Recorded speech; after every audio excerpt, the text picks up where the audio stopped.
All right, welcome back to our fourth and final round here at Guardian Games for Modern Mondays. We're Portland Paper. I'm Travis Cooper, hanging out with the Superlative King, director, producer, IT man, commentator, moral and emotional support. Ian Lunger. And we are seeing a matchup of two folks that are 2-1. Our top tables ended up drawing tonight, and kind of a lower turnout this evening. We had about like 30 something people. Folks had the day off of work, maybe out doing holiday things, but 34, 35 people is still kind of a lot for a weekly event, but that's on the low side here at Guardian. We usually get somewhere between like 60 and 90. But we have an interesting matchup here. We have Simic Hardened Skulls, which is splashing blue for, I know at least an Imri, but I think we might, maybe we might be playing Oko, unsure, but I think we're Imri 100%, and then Greg just playing Azorius Stoneblade. And if people are curious, we have actually we saw all the players that had gone 3-0 this evening. Jeremy James on 8 rack was 3-0. TJ Flowers was on our first Wurza list, I believe. Yeah, And then Vincenzo Balistreri we just saw last round, also playing 4-color Wurza. So a couple Wurzas and an 8 rack going 3-0 this evening. But we get to watch these two. so we have a fair amount of permanents on Justin's side for the turn one. Turn one Imri.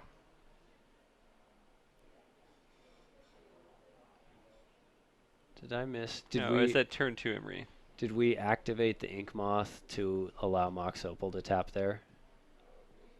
I think that is what happened. Okay. I was paying attention to the list you were reading. Oh no, we had a bobble. Okay. Was that a bobble? I'm unsure. I don't know. Nope. We're losing it here. It's that final round. Fatigue. And we're not even playing. And thanks everyone for hanging out with us this evening and being here for a stream every Monday here at Guardian Games, 6:30 p.m. Pacific Standard Time. You're gonna have 4 rounds of analog Magic the Gathering in the modern format for now. Attacking for one.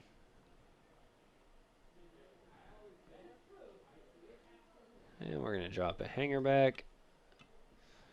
Hanger back, one of those threats that if you're on Greg's side, you really want to try and deal with it with a path to exile.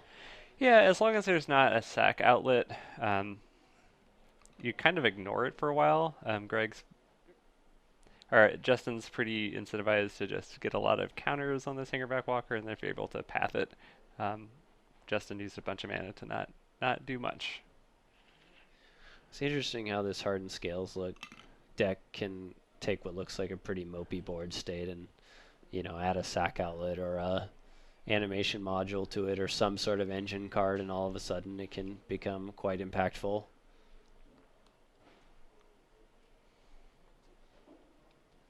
So those paths are going to enable Justin to hang back and just swing in and start pumping a Ballista if we want to play conservatively here.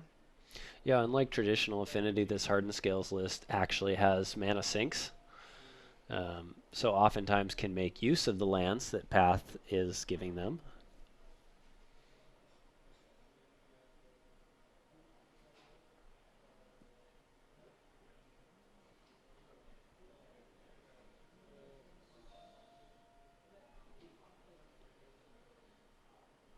Thinking about it. I think we go in here. We're worried about maybe a Snapcast or something, but the Ballista's available, and there's we could add a counter to the Ballista, so I think any sort of blocker that Greg could tender here could be dealt with. Yeah, a Spell Queller might be something you don't want to attack into, but I feel like it's attack, then you can either pump the Ballista or play something in your second main. But Justin's got some decisions going on here. Oh, we're seeing if we want to swing in with the Ink Moth. Okay.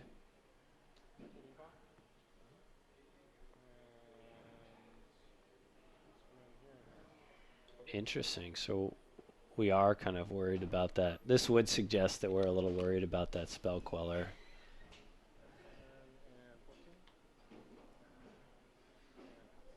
And Greg will get a poison.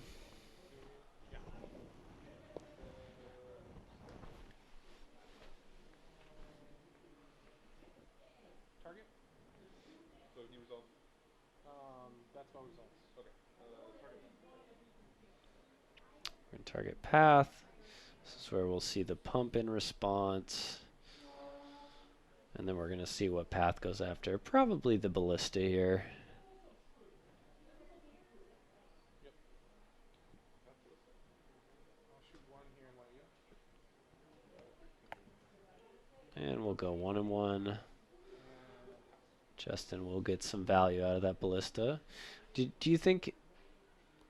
Well, I guess it depends on how many basics Justin has. Do you think it would have been prudent maybe to actually grab another basic and forgo that 1 extra point of damage, if assuming Justin has another basic in the deck? Probably would have. Just because you do have mana sinks in the deck. Right. I would think we're playing something like 4 basics, although maybe the blue splash is... it cuts it down a little Oh, bit. now we got another basic. And then, yeah, I mean, just enables you to thin your deck a little bit. When we've already gotten some lands out of it, it's not an entirely insignificant thing. We're going to take a 1. Maybe Justin figures that Greg will ultimately run him out of basics in deck with Field of Ruin and Path effects, so that extra point of damage maybe could make the difference. Ravager can be a scary threat. And we've already gone through 2 paths so far.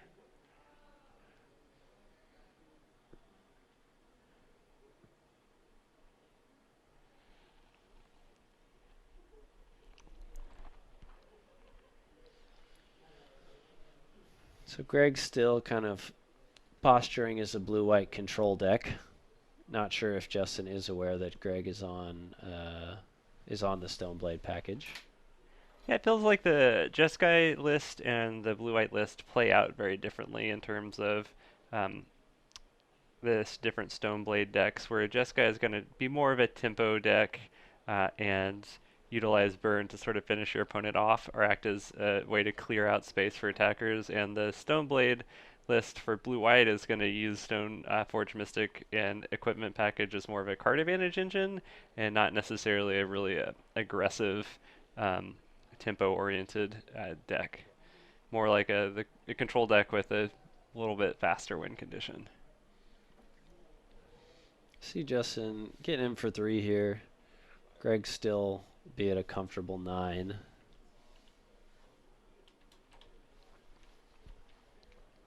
I think we might be thinking about doing something before blocks. I'll go ahead and stack off the Ravager. Yeah, we were.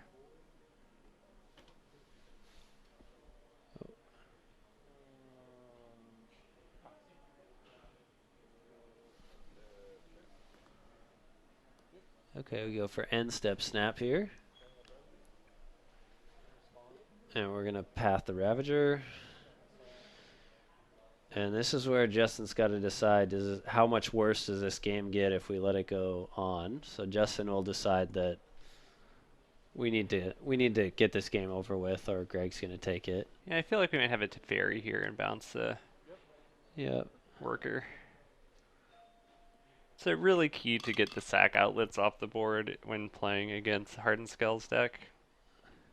Yeah, Greg's been pretty clinical about this. Hasn't taken too much damage. Has just kind of systematically dismantled what Justin has been able to toss out here, and that's, I mean, the Hardened Scales deck looks a lot worse when it can't kind of accumulate synergies, and in these top decking situations where its resources are low, it looks like a much worse deck than when it can put together a number of different pieces. All right, we got a Stoneforge here. Imagine we're gonna get a Batterskull. I would think so too. I think Sword of Fire and Ice also seems fine, but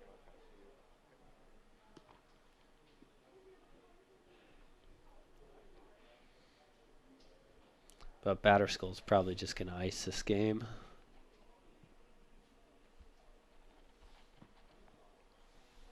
Was that intentional or unintentional? Unintentional.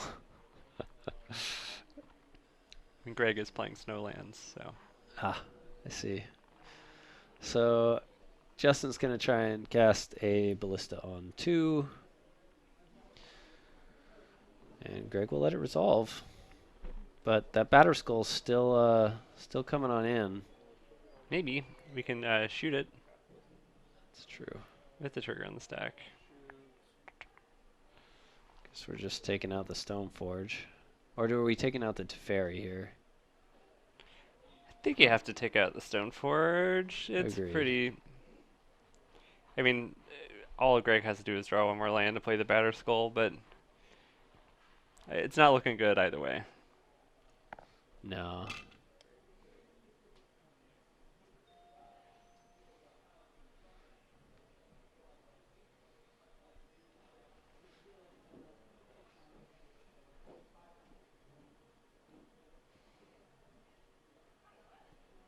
All right. Another Ballista. It's just going to be really tough for Justin to come back here. It feels so good spell quelling X cost spells. So. Yes. Especially when X is the maximum amount that Spell Queller is allowed to queller them for. Right.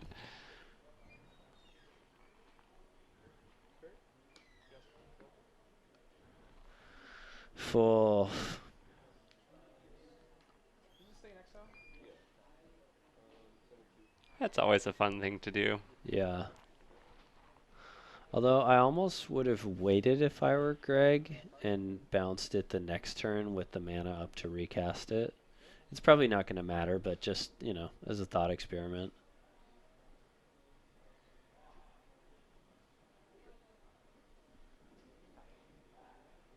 Yeah, I bet we're going to see a germ token. Shortly. Yeah, when Stoneforge got unbanned, I went pretty deep in to see if there was any other like living weapons that were maybe playable, any other equipments. Um, yeah, outside of the Batterskull and swords, there's not a whole lot out there. Runechanter's Pike is cool.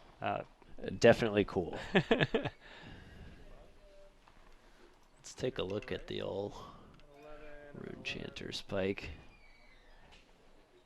Don't know if I've seen it in any 5.0 lists, but I used to play it when that 60 card 3 mana or less format, Tiny Leaders. Yeah, played it in Tiny Leaders. I had fun with that format. will Pioneer go the way of Tiny Leaders? Well, Tiny Leaders never got official support. It's true. And we're going to the next game here. Okay.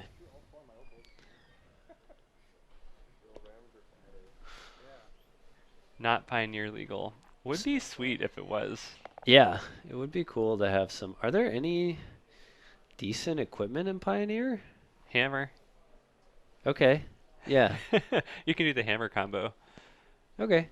It's a thing, I guess. It's happened to me. Really? I got hammer comboed and then I got double strike. Oh, okay. There's a creature that it's equipped, it gets double strike, and then you can play the enchantment that you can equip for free. Oh, okay. I kind of want I want that little 1/1 red creature that makes equip cost. Fervent Knight? Yes. Yeah. Javier Dominguez. I almost thought about. So I mostly play Jeskai Control, and I've played a fair amount of Tempo decks before. I've played a number of Geist of St. Trask in my time. I thought about how you would build a Stoneforge deck that's like on the more aggressive side of things. And I think Fervent Knight could be kind of cool in that deck because you're really missing except for Opt, you don't, and Bolt, you don't really have a turn one play that's a threat really. And so I've thought about experimenting with that card. This is a card that I desperately wanted to be in Pioneer. When they announced it, I was so sad because this was a card when Ravnica came out. I traded all my Dark Confidants for Sunforgers because, uh, this, obviously this card is way better. I think And that's why I usually give the financial advice in this cast we have going. we'll just wait. When they add some sets to Pioneer or reprint Sunforger, I'll be the one that's laughing then. It did spike like a year ago because of some commander synergies. Yeah, it's a really sweet. I mean, it's a really fun card. Like it's just a little bit too aggressively costed, I think, to be useful. If the equip had been lower, or if it had been, like Skull Clamp or something, would have been great. I'm also waiting for Skull Clamp to get unbanned. I have my foil playset of Skull Clamps just waiting for the Skull Clamp unban.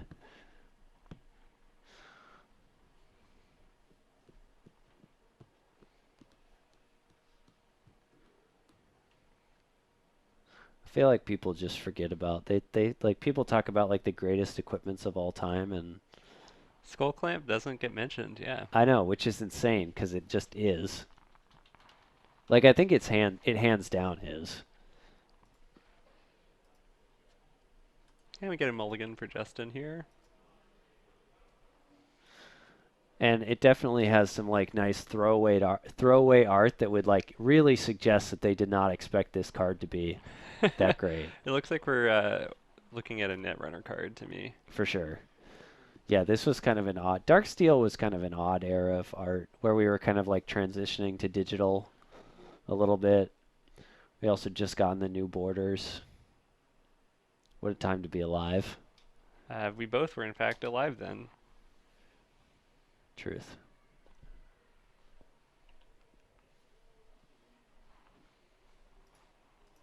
And the decision of which card to put on the bottom.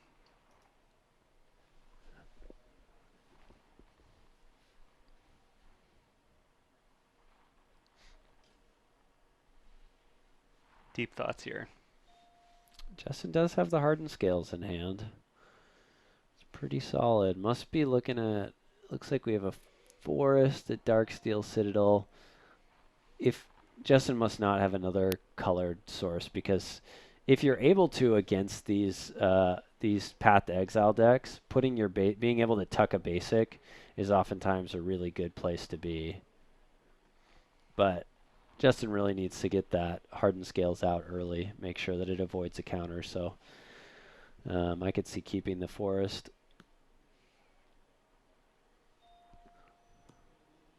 Although this is kind of interesting. If that welding jar had been in hand and we could have turned on that opal, I actually think I would have just bottomed the forest. Spell Snare. That always feels good.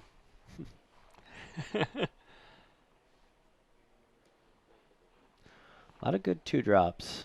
Yeah, there are a lot of good twos floating around. But I feel like in Modern we've actually kind of hit 3. Like people are trying to ramp into playing 3-drops on turn 2 now more than there are people playing 2-drops on curve. Now that I think, especially since Manamorphose is a little bit less prevalent these days with looting gone, yeah, the Spell Snare is always feels great when you're able to hit a relevant card. But I think there's other interesting 1-mana counter spells now to consider, especially at a sideboard like Mystical Dispute. I think is pretty sweet, and Spell Pierce is even decent. A lot of decisions on which 1-mana counter spell you want to play.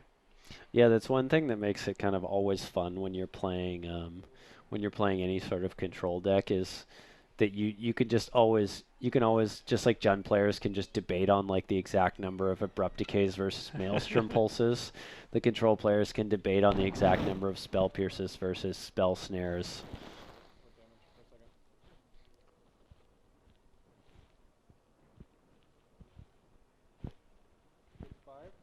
Yeah, before we got Force of Negation in the format, I was playing some number of Spell Pierces, but I've kind of replaced that with Force of Negation as it is going to hit all those non-creature spells that I'm going to want to hit.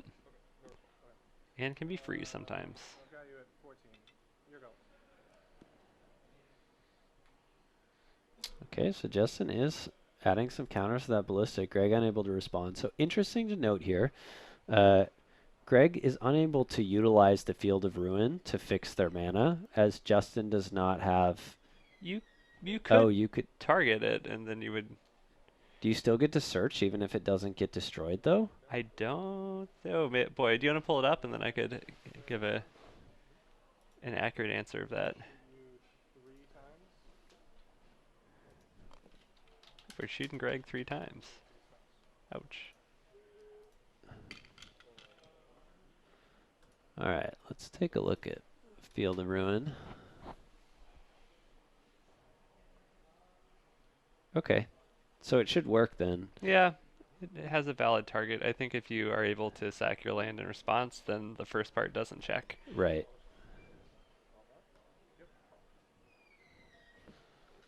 Okay, so Greg could have fixed their mana there. Greg kind of spinning some wheels here. Tried to bounce a Ballista with the Teferi, took down the Teferi and shot Greg for some. Then we have another walking Ballista.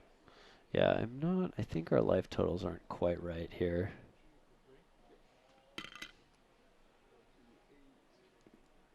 There we go. Down to 8.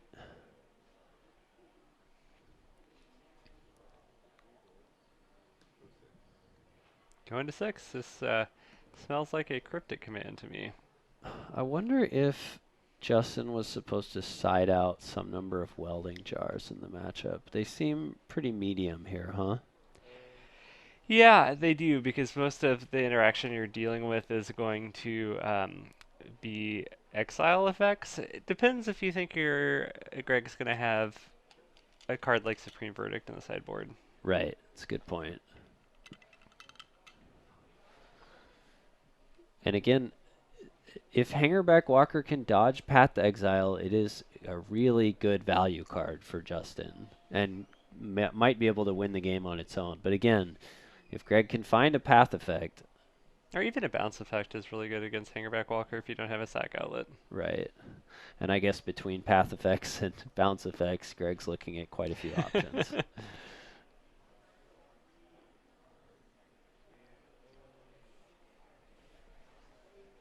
Yeah, Justin's going to have to make that tough decision of do you serve with the Hangerback? I guess you wouldn't into a Spell Queller, so you probably have to at least put another couple counters on it, get it up to a 4/4 before you start attacking with it. Yeah, if you just attack now, if let's say there was no blockers, you're looking at a 3-turn clock, but if you add a counter to it on your next turn, still a 3-turn clock, but it gets larger, so yeah, there's definitely waiting and adding a counter is the correct way to play.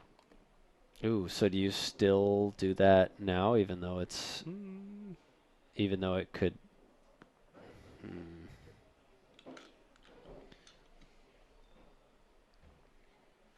I guess you're gonna have to get it big enough to block the Batter Skull.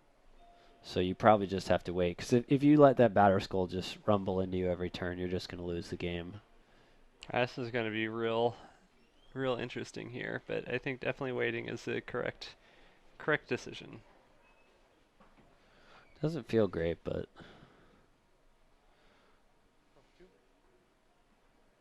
okay. Justin feels like we've got to take maybe a more aggressive route. Well, it is going to be it's going to be awkward once that Batter Skull comes down, just because even if you block and activate, you're going to get some Thopters but lose your Hangerback trade with the Germ token, but Greg's going to be able to equip a Batter Skull to like any creature that's left over, Right. and like a Spell Queller equipped to the Batter Skull is I don't see how Justin can win that race. Right. Yep, and no tricks left over for Justin. We are empty-handed at this point. Well, that's when you have 7 mana, that's the thing you can do.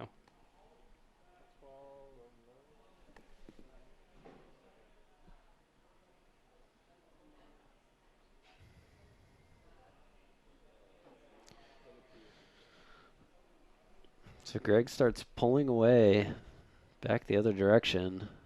We're tapped out, so I think if you draw a Nature's Claim here, that's a route you have to a potential victory. yep, Nature's Claim would be good. We don't really have anything to, like, a sack outlet probably wouldn't give us enough counters. If you had a Arcbound Ravager, that oh, gonna force the negation on the animation module. But yeah, if you had an Arcbound Ravager, I feel like with the Hardened Skulls out, and then moving counters to the Hangerback Walker, you could force a block. Yeah, maybe that's maybe got to be the play here, because Greg's going to be able to get in with that Spell Queller, gain another 6 life, and Justin's just dead on board the turn after. And also you could do a tricky play by like attacking like this. Then if Justin goes to attack, you can bounce your Batter Skull, redeploy it with Stoneforge, and then block something. It's true. Yeah, tricky, tricky. And I believe that was a land that Justin just drew off the top, which, I mean, again, maybe just hoping that Greg doesn't serve in here, but I think this will just do it. Yep. And that'll close it out.